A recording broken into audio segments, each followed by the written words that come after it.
Hello बच्चों, welcome to विज्ञान academy. आज मैं आपके लिए लेके आया हूँ क्लास 8 का मैथ, जिसमें हम करने जा रहे हैं chapter number 2, that is called linear equation in one variable.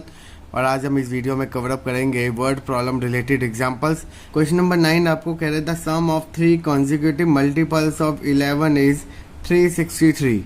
Find this multiples. Consecutive मतलब एक साथ वाले, साथ साथ वाले। तो यहाँ पर वो कह रहा है कि 3 कॉन्जिक्यूटिव मल्टीपल्स ऑफ 11 है, अगर मैं उनका सम करूंगा तो वो किसके बराबर आएगा? 363 के बराबर आएगा। तो बताइए वो नंबर्स कौन से थे। तो सबसे पहले हम क्या करेंगे, लेट करेंगे। तो यहाँ पर हम लेट कर लेते हैं कि लेट x क्या है, इज ए मल्टीपल ऑफ 11 है। मतलब एक x एक ऐसा नंबर है जो मल्टीपल 11 है। जैसे फॉर एग्जांपल अगर x मान लो एक 1 है तो 11 बन जाए 11, तो 11 हो सकता है। अगर x की वैल्यू 2 है तो 22 हो सकता है। ऐसे मतलब वो एक ऐसा नंबर होगा, अगर मैं उसको डिवाइड भी करूंगा 11 से तो वो एग्जैक्टली डिविजिबल होगा। तो अगर मान लो x हमारा एक नंबर है जो मल्टीपल 11 है, तो अगर इसका एक नेक्स्ट नंबर अगर मैं निकालूँ तो वो क्या निकलेगा? x प्लस 11 निकलेगा। तो ऐसे अकॉर्डिंग मैंने क्या कर दिए, 3 कॉन्जिक्यूटिव मल्टीपल्स निकाले। तो हमारे 3 कॉन्जिक्यूटिव मल्टीपल्स क्या निकले? x प्लस 11 और x प्लस 22। ये हमारे क्या है? 3 कॉन्जिक्यूटिव मल्टीपल्स ऑफ 11 निकले। अब अकॉर्डिंग टू क्वेश्चन क्या कह रहा है कि अगर मैं इन तीनों मल्टीपल्स का क्या करता हूँ, सम करता हूँ, तो वो किसके बराबर आ जाता है? 363 के बराबर। अगर मैं इस ब्रैकेट को ओपन करूं तो आपका बनता है x plus 11 plus x plus 22 is equal to 363। अब अगर मैं यहाँ पर x देखूं तो x क्या है? लाइक टर्म है तो 3 बार x लिखा हुआ, तो ये आपका क्या बन गया? 3x। 22 प्लस 11 क्या बन गया? 33 इज इक्वल टू 363। ये आपका क्या है? कॉन्स्टेंट नंबर है, तो इसको हम क्या करेंगे? मूव करेंगे राइट हैंड साइड। तो 3x is equal to 363 minus 33। तो ये आपका बन गया 330। 3 यहाँ मल्टीप्लाई तो वहाँ जाके डिवाइड, तो x की वैल्यू क्या आ गई? 330 upon 3 that is equal to 110। तो मतलब अगर x की वैल्यू 110 है तो नेक्स्ट नंबर क्या था आपका? x प्लस 11, तो मतलब 110 प्लस 11, तो ये आपका क्या बन गया? 121। नेक्स्ट नंबर था आपका x प्लस 22, तो आपका बन गया 110 plus 22 that is equal to 132। तो मतलब 110, 121 एंड 132 तीनों हमारे कैसे नंबर्स हैं जो मल्टीपल्स ऑफ 11 है, और वो भी एक साथ वाले कंसेक्यूटिव नंबर्स है। क्योंकि 110 के अलावा अगर नेक्स्ट नंबर अगर देखें तो 121 ही आएगा, 121 का अगर नेक्स्ट नंबर देखो तो वो 132 ही आएगा।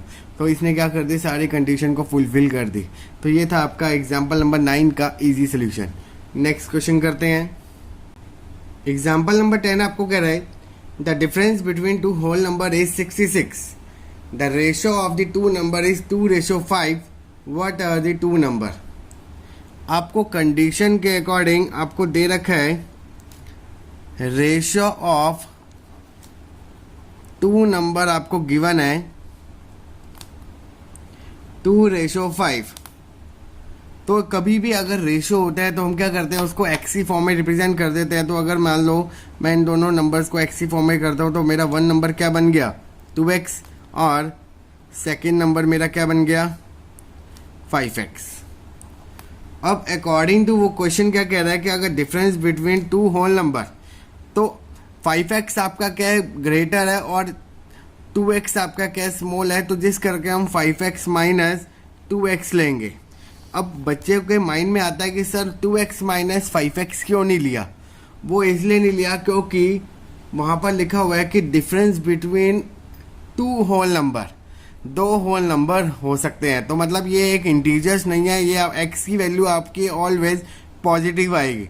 अगर मैं मिनिमम से मिनिमम होल नंबर भी लेता हूँ, अगर मान लो 0 और 1 ले लेता हूँ, तो इसकी वैल्यू क्या बनी? 0, और इसकी बनी 5। अगर मान लो मैं 1 2 भी लेता हूँ तो 2 1 जा 2, 5 1 जा 5। तो मतलब सेकंड नंबर ऑलवेज आपका ग्रेटर ही आएगा। इस करके 5x माइनस 2x आपने लिया, और इन दोनों का जो डिफरेंस है वो किसके बराबर दे रखा है? 66। अगर यहाँ पर लिखा होता है कि difference between two integers, then आपकी कंडीशन दो बनती, यहाँ तो मेरा पॉसिबिलिटी होती 5x माइनस 2x या फिर 2x माइनस 5x, तब आप वो दोनों केसेस को 1 बाय 1 सॉल्व करोगे। बट इस केस में आप हमेशा 5x माइनस 2x ही लिखोगे। अब अगर 5x में से 2x गया तो यहाँ पर क्या आया 3x इज इक्वल टू 66, 3 यहाँ मल्टीप्लाई तो वहाँ जाके डिवाइड, तो आपकी x की वैल्यू क्या बन गई 22। तो मतलब अकॉर्डिंग टू रूल आपका वन नंबर क्या बन गया 2 into 22 that is equal to 44, और सेकेंड नंबर आपका क्या निकला 5 into 22 that is equal to 110। ये था आपका एग्जाम्पल नंबर 10 का इजी सोल्यूशन। नेक्स्ट एग्जाम्पल करते हैं।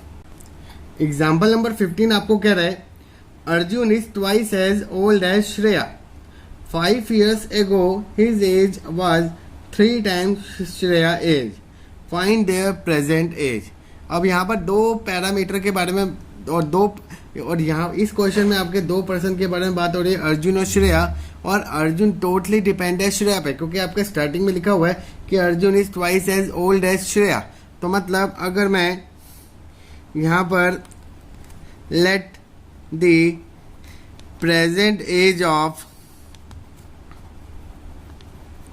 श्रेया को अगर मैं x ईयर लेट करता हूं तो अर्जुन की एज क्या बन गई 2x बन गई, क्योंकि अकॉर्डिंग टू रूल वहां पर लिखा हुआ है कि Arjun is twice as old as Shreya.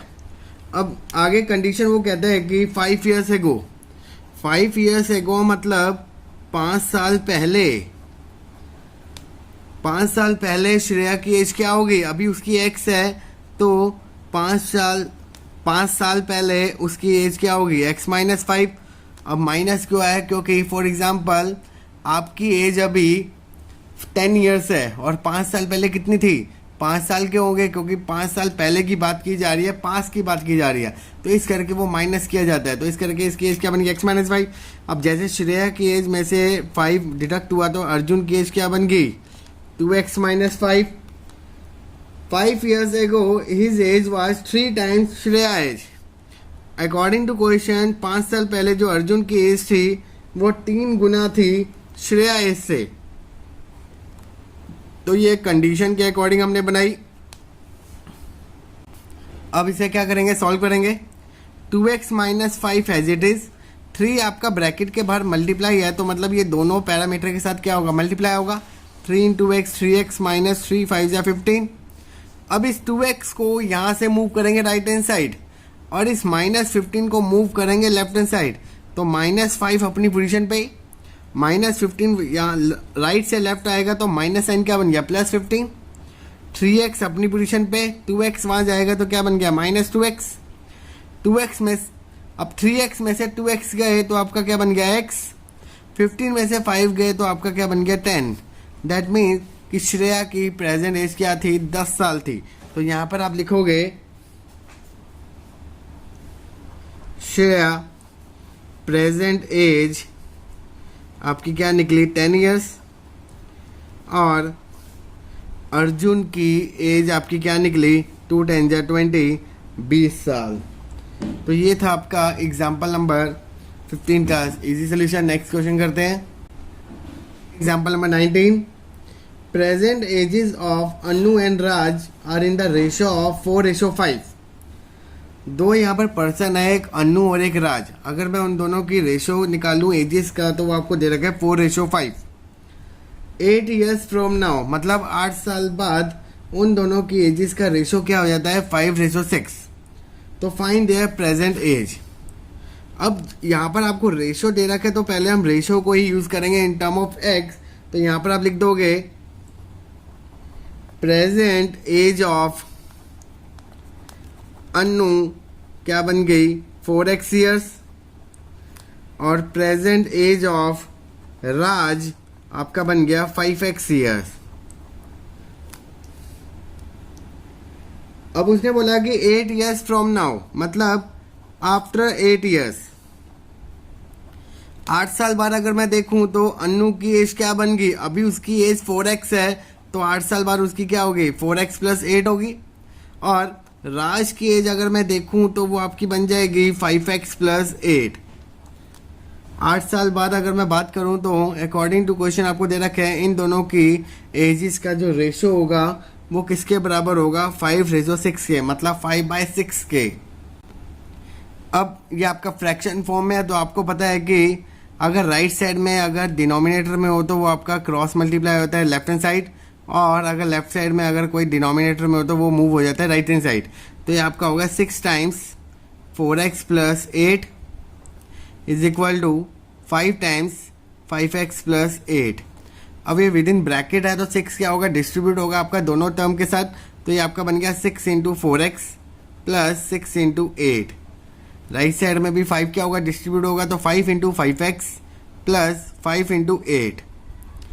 6 को अगर 4 से मल्टीप्लाई करूंगा तो आपका बन गया 24x, ये आपका बन गया 6 × 8 = 48, ये आपका बन गया 25x, ये आपका बन गया 40। अब इस 40 को मूव करो लेफ्ट हैंड साइड और इसको मूव करो राइट हैंड साइड, तो आपका बन गया 25x - 24x is equal to 48 - 40। तो ये आपका बन गया x इज इक्वल टू 8। अभी आपकी x की वैल्यू निकली है तो अब क्या करेंगे, अब इसको डालेंगे प्रेजेंट एज। तो अन्नू की अगर मैं एज देखूं तो वो आपकी क्या निकलेगी, 4 × x, तो मतलब 4 × 8, तो that is equal to 32 years. और राज की अगर मैं एज देखूं तो आपके निकलेगा 5 × x, मतलब 5 × 8, that is equal to 40 years. तो मतलब उन दोनों की जो प्रेजेंट एज थी वो क्या थी, 32 and 40 ईयर्स रिस्पेक्टिवली। तो ये था आपका एग्जाम्पल नंबर 19 का सलूशन। तो आज हम इस वीडियो में इन्हीं एग्जाम्पल को स्टडी करेंगे। तो अगर आपको ये मेरी वीडियो अच्छी लगे तो प्लीज़ इस वीडियो को लाइक करें, और अगर अभी भी आपके किसी क्वेश्चन में और किसी एग्जाम्पल में कोई डाउट है तो प्लीज़ मुझे कमेंट करें, आपके प्रॉब्लम को मैं रिजॉल्व करूंगा विद अनदर इजी मेथड के साथ। तो फर्दर सोल्यूशन को देखने के लिए प्लीज़ मेरे चैनल को सब्सक्राइब करें और बेल आइकन को जरूर प्रेस करके रखें, जिससे आप आने वाली वीडियो की नोटिफिकेशन को जल्द देख पाओगे। तो मेरे साथ बने रहें and keep watching my video. Thank you.